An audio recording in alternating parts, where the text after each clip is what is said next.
Haiti, a beautiful land with a melting pot of cultures, part French, part African, and part Caribbean.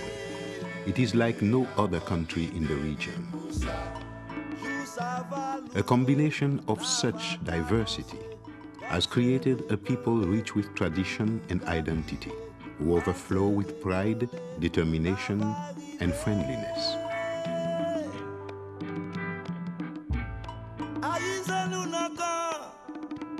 The name Haiti is Arawak for mountainous land.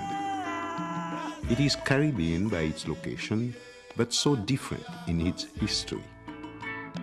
It is the illegitimate daughter of France who still refuses to forget Mother Africa. Today there are no more Arawaks living in the valleys and mountain slopes.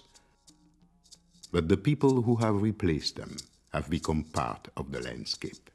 J'étais de l'eau, oui, dans la cour, hey, oh. Allez, bas dans la cour, hey. Rassemblés, oui, dans la cour, hey, oh. Haiti is not only mountains, it is also valleys, high plateaus, flatlands, and seashore.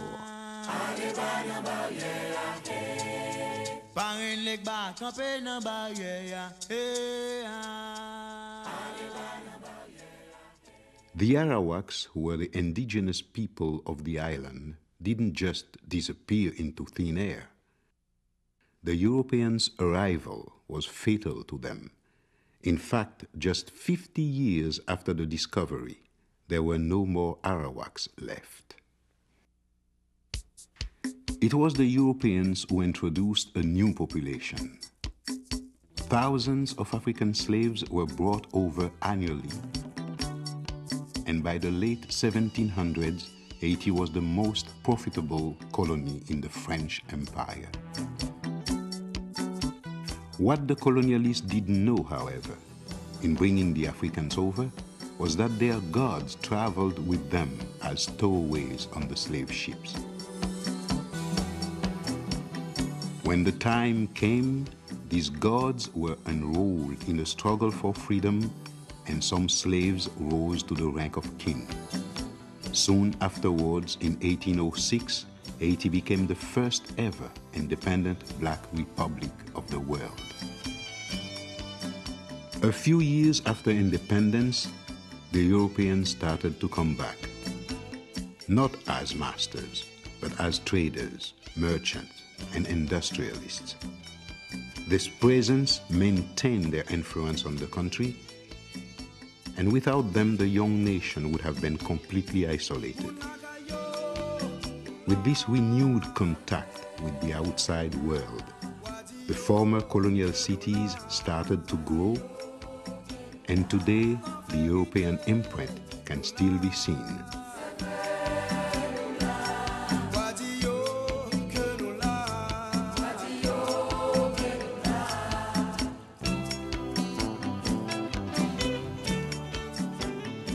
Hispaniola sits in the heart of the Caribbean, and Haiti occupies its western third, sharing the island with its neighbor, the Dominican Republic. Port-au-Prince, the capital city and main commercial center, counts over 1 million inhabitants. That's more than the former Arawak population of the whole island.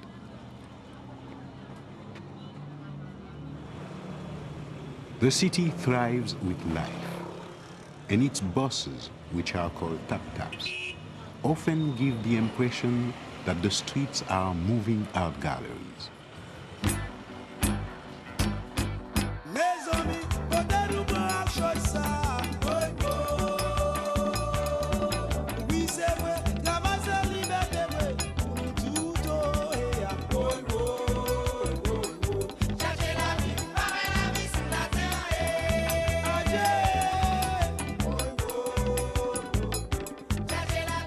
It's a fascinating city of contrast. Scattered around it are the remnants of European architectural influences known as gingerbreads. A modern urban center also exists, with banks, businesses, restaurants, nightclubs, and first-class hotels.